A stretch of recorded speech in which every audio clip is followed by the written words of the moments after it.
Good morning, 5 o'clock on our favorite day of the week. And did you know this is the last Friday of the month of July? It's almost over. Where did July go? Behind us, apparently. Apparently. We have August ahead of us. Ooh, hot August, right? It's the dog days. Yep, truly warm outside. We'll check in with meteorologist Molly Rosenblatt. She's in for Hank this morning with our weekend forecast. I have a feeling we're going to be sweating it out. Yeah, I think you're right. Stay inside and do what, John? Watch TV. Watch TV? What are you going to watch on TV? I don't know. Something is on this weekend. I can't think of it. Those gamey things from England. That's it, the Olympics. Yes, those are on. And amid security fears, political gaffes, we'll talk about that. And last-minute preparations, athletes from across the globe are ready to compete in the much-anticipated London Olympics. Tonight marks the official beginning of the 30th Olympiad. Tamon Bradley has the latest. Well, if at first you don't succeed, you know the saying. Who Dat fans are going to get another chance to try to see the team in action today. Those who showed up yesterday went home wet and disappointed after the weather forced the practice inside. Some fans said with all the off-season drama, the soggy start to camp seemed pretty fitting. The team will try an outdoor practice again today at 4. The man accused of kidnapping and killing ULL student Mickey Shunick is back in court today. Officials say for security reasons, Brandon Scott Laverne will be arraigned today in a small Lafayette courtroom that's attached to the correctional center. Last week, a grand jury indicted Laverne on aggravated kidnapping and first-degree murder charges in Shunick's disappearance, as well as the 1999 murder of Elisa Pate. A Louisiana teenager shot in the Colorado movie massacre is back in her hometown of Baton Rouge. Bonnie Kate Porchot was shot in the knee. She will continue her recovery at a Baton Rouge hospital. She says she's surprised how well she's been able to handle the horrific attack in Colorado. It's been so incredible. It's been so mind-boggling to receive all that, and I'm just so overwhelmed with gratitude. I'm so thankful for everybody for being so kind and compassionate and loving and for being so faithful to pray. It's been overwhelming. Bonnie Kate says she's really excited to see her 6 brothers and sisters. A good day to be lazy, Jocelyn. She just keeps giving us excuses. Yeah, to be lazy. Yeah. We don't need any, Molly. We're lazy naturally. It comes naturally. I'm just trying to help you out. All right, thanks, Molly. Well, think you have a chance to be a Hollywood South star? Coming up, how you can possibly get your foot in the door. And another twist in the Jackson family drama. Why the former doctor convicted in the King of Pop's death wants a visit from Michael Jackson's mother. And I think to myself, what a wonderful world. It is a wonderful world whenever it's Friday. It's always wonderful.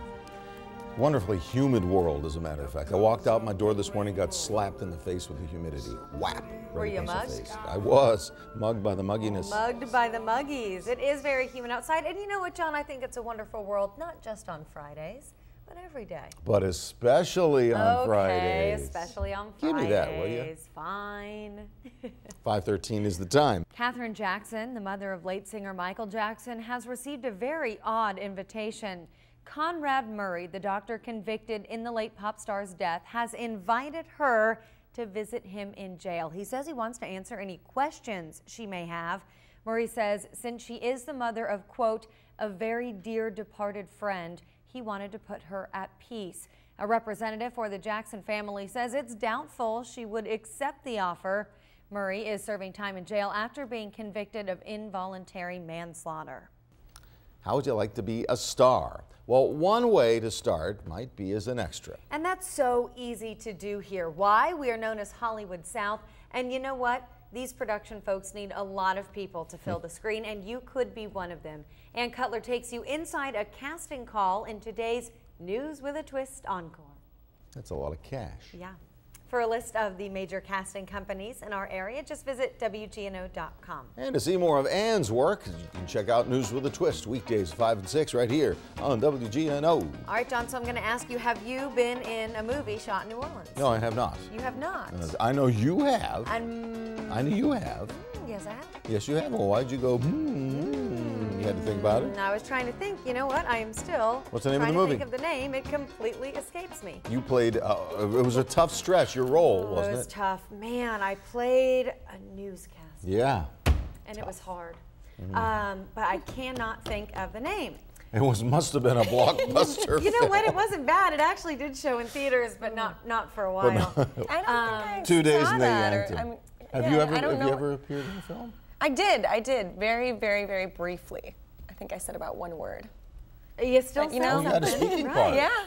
And that made me SAG eligible. It was the only time I ever did a movie. I once Did you jogged sign through up? the set of I think a Treme episode. I was in the back. Fun. I was just out running, and I came up by the where they were Yeah. shooting, and one of the production assistants said, "Just go through, just go through." So Oh, I went really? through the back. So to make it look natural, or? I guess. That's neat. You know, I was actually, last week I was running at Audubon, and it had just rained. I told you guys this.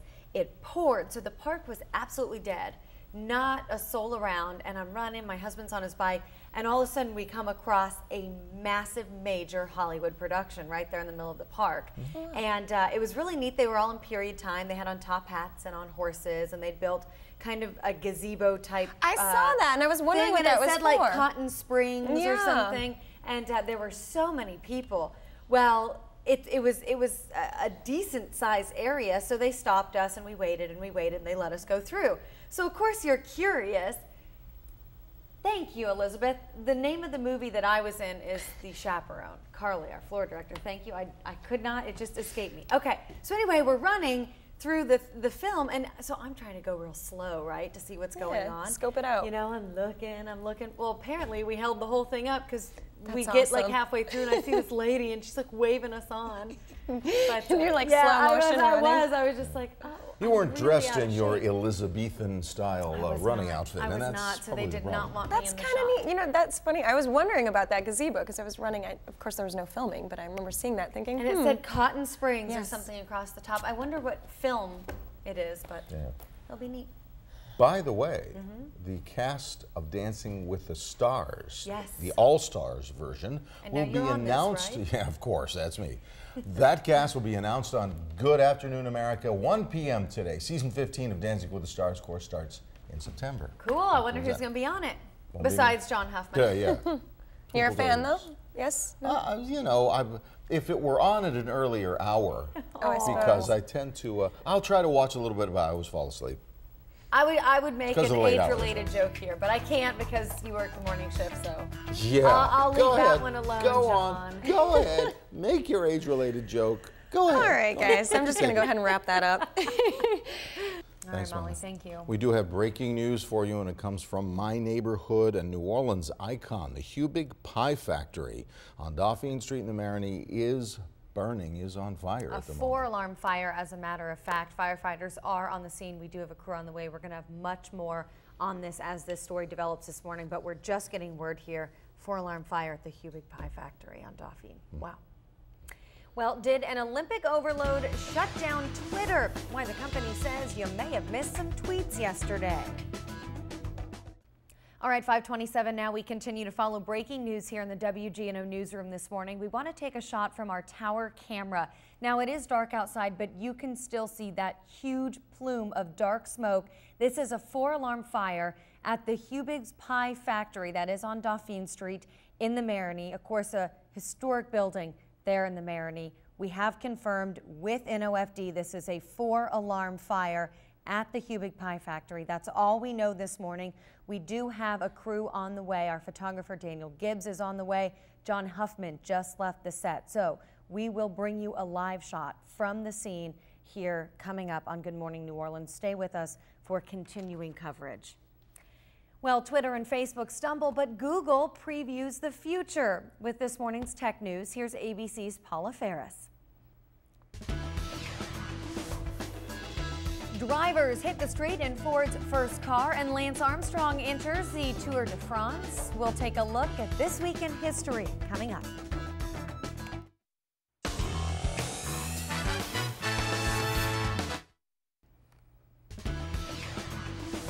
Helping those who have served our country get back on their feet, where veterans can turn for help finding a job. Tom Benson offers to buy the Times-Picayune, while Senator Vitter has scathing words for the paper. More on the fight to keep our daily.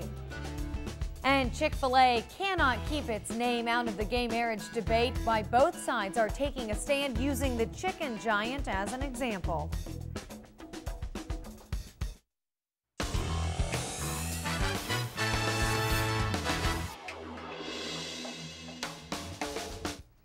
.33, we'll get to those stories for you momentarily, but first we have breaking news we're following in the WGNO newsroom this morning. If you can look closely at your screen, you will see a large black plume of smoke. That is a 4-alarm fire at the Hubigs Pie Factory on Dauphine Street in the Marigny. We have talked with NOFD. We do know this is a 4-alarm fire. I believe you can actually see flames at the base if you look right now. So we do have a crew on the way here. Again, this is at the Hubigs Pie Factory, historic building there in the Marigny. We will bring you a live report within minutes. John Huffman is now on the way to the scene. Well, when veterans return from the Middle East, finding a civilian job can be one of their biggest challenges. So yesterday, the VFW Post Uptown hosted a career workshop aimed at getting veterans back on the right career path. The Post offers services to help former military personnel learn or relearn skills to help them land an interview. It's a matter of getting the right person with the right skills and the right attitude connected to the right employer. Everybody's like, become a cop. It's like, it's not our only option, you know. We can do other things too. The VFW Post plans to host a career workshop at least once a month, which could turn into a once-a-week deal. New Orleans City Council now has an interim member for District E. Freddie Charbonnet will represent New Orleans East. John Johnson, of course, resigned the position last week after pleading guilty to federal conspiracy charges. Charbonnet is a former city attorney. Voters will decide who should fill the seat long-term on November 6th. Well, today the Saints will unveil their rebirth statue on the Southwest Plaza of the Superdome. It is supposed to capture the moment from September 2006 when the Saints and the city returned from a year lost to Katrina. The event is private. It is at noon. Players, team, execs, Mayor Mitchell Andrew, they will all be on hand when the sheet is pulled from the sculpture. The mailbox of the Times-Picayune's owner is getting a lot of letters from New Orleans lately. Tom Benson sent the chairman of Advanced Publications, Stephen Newhouse, a letter offering to buy the Times-Picayune. The Saints owner wants the paper to remain a daily. Benson shared the letter with some elected and business leaders within the city. Senator David Vitter also sent a letter to Newhouse telling him the new Picayune is doomed unless it remains a daily. Look, your new model is going to be a failure. No one thinks it's going to serve our region well. Please sell the paper. Newhouse, though, has said the paper is not for sale. Backlash against a popular chicken restaurant chain over gay marriage is intensifying. Mary Snow reports this morning both sides of the controversy here are digging in their heels. That kiss-in, officially dubbed National Same-Sex Kiss Day at Chick-fil-A, according to the Facebook page, will take place next Friday. At the same time, Mike Huckabee has declared August 1st National Chick-fil-A Appreciation Day. So big controversy there. Hot topic. Yes, it is. It definitely is. So, you know, you don't see a lot of big corporations like that taking a stand on a controversial issue. So, you know, it was a big deal when Target started selling some gay pride t-shirts. A lot of people spoke out against that. Some places sales went up. So, but that's really the only other big corporation to do that. And it's amazing how many people you see take sides and how outspoken people are about it. Yes, definitely. Wow. That is true. Okay, we want to take our tower camera shot for you right now before we move into weather. Do you see the smoke on your screen? And you can also see the flames there at the base of the smoke. This is a 4-alarm fire at the Hubigs Pie Factory on Dauphine Street in the Marigny. We know that is a historic building there. Of course, everybody loves Hubigs Pie. It is burning, though, this morning. The NOFD has confirmed it is now a 4-alarm fire at the Hubigs Pie Company. We do have our photographer Daniel Gibbs on the way, and John Huffman has obviously left the set. He is on the way as well, and we'll have a live shot for us just as soon as we can get it up. But Molly, you see the flames there at the base of the smoke, and that is just scary. And the smoke is still black, meaning they're not having an easy time getting this under control and putting it out. Otherwise, the smoke would be white. Yeah, it looks like it's quite a blaze. Very, yes, very it is. sad. You know, it is sad, and we will have continuing coverage here. So stay with Good Morning New Orleans throughout the morning. Just as soon as John gets there, he'll bring us the very latest. And hopefully they'll get it under control. Hopefully. And soon. you know, the heat is on. Even now, it's hot and it's humid. So those firefighters are probably struggling with the heat too. Yeah, it's warm this early, yes. warming up quickly, and you know, not a lot of relief until we get into the afternoon. At this point, we're just looking at a few coastal showers. It'd be nice to see that rain out there right now. Yes, of course. It would. All right, Molly, thanks so much. Appreciate it. Well, the first photo is snapped of a face on Mars, or is it a hill? And some racy photos land Miss America in hot water. Here's a look at This Week in History, courtesy of WGNO photojournalist Daniel Gibbs. All right, 5:50 now. We're following breaking news in the newsroom this morning. Take a look at this. Firefighters are now working a 5-alarm fire at the Hubigs Pie Factory on Dauphine in the Marigny. We do have a crew on the way to the scene. They are there. They're setting up. We'll bring you a live shot here within just a few minutes, but you can still see the flames at the base of this fire. It is still billowing black smoke above the city. Of course, Hubigs Pie, the factory there, a historic building in the Marigny. NOFD tells us this is now a 5-alarm fire. It was just upgraded from a 4-alarm fire. Again, all this at the Hubigs Pie Factory on Dauphine Street in the Marigny. John Huffman is there. He's going to bring us a live report, like I said, in just a few minutes. But as you can see the scope of this fire, this is from our tower camera, which is mounted atop the Galleria building all the way in Metairie. And you can see the flames at the base of this fire. Firefighters working to get it under control. Of course, dozens of firefighters on the scene. There you just saw a flare-up. You can see the flames absolutely shooting up into the sky. But again, dozens of firefighters, dozens of fire trucks on this scene. If you are anywhere in the area this morning, please try and avoid Dauphine Street. Let the firefighters get this under control this morning. Again, more coming up here in just a few minutes. Well, some other news for you now. If you're planning to fly this summer, you might take home an unwanted souvenir. Topping today's Medical Minutes, researchers compared the country's 40 largest airports to determine which ones are most likely to spread diseases in the event of an outbreak. New York's JFK tops the list, followed by LAX. As for Armstrong International, we are way down on the list at 32. Public health crises like the SARS outbreak have shown how easy it is for certain diseases to travel when you travel. Researchers say this information can help them find ways to contain infections and treat them early. Well, a recent study finds that as many as 1 in 3 adults say they have walked in their sleep at some point in their lives. Elizabeth Cohen tells us about what causes the behavior and why so many people are affected by it.